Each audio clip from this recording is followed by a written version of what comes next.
You ever have that feeling, you've built this incredible thing, your own business, only to realize you're kind of trapped inside of it? Like if you stop for even a second, the whole thing might just fall apart. Well, if that sounds familiar, you might be caught in what's called the founder's trap. So let's talk about what that really is and, more importantly, how you get out. So let's start with this. Imagine you're a craftsman. You build this one absolutely beautiful hand-carved clock. It's your passion, your creation, and you love that little ritual of winding it every single morning. But then things start to take off.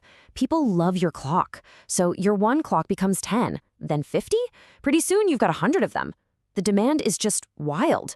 Your vision is expanding and you're filling room after room with these amazing clocks. And that's when the trap snaps shut. Because suddenly you look up and realize you're not building anymore.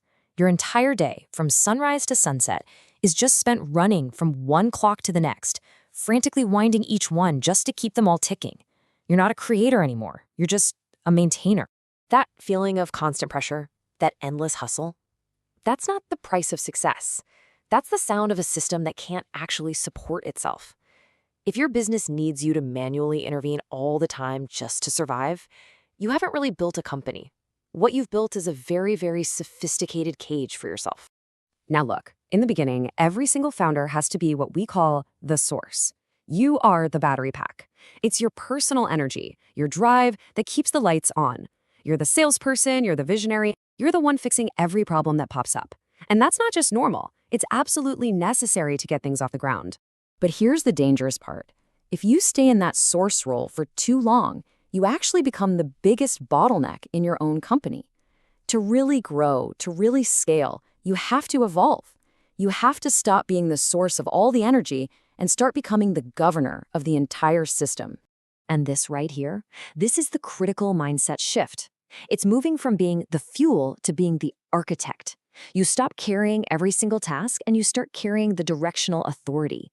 You stop being the battery and you start building the foundation, the power plant. Instead of providing that manual override for every little thing, you design the system so it runs itself.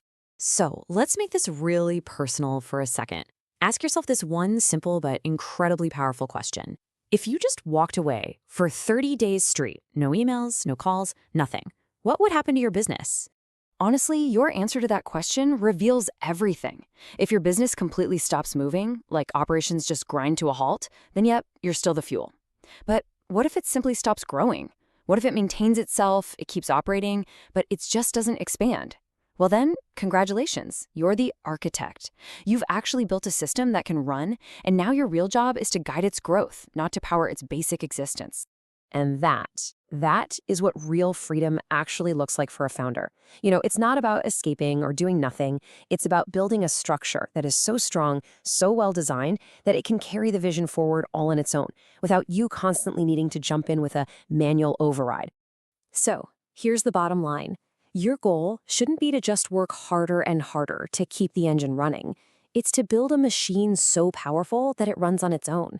The question really isn't about your effort. It's about your role. So, are you ready to stop being the fuel and finally start being the architect?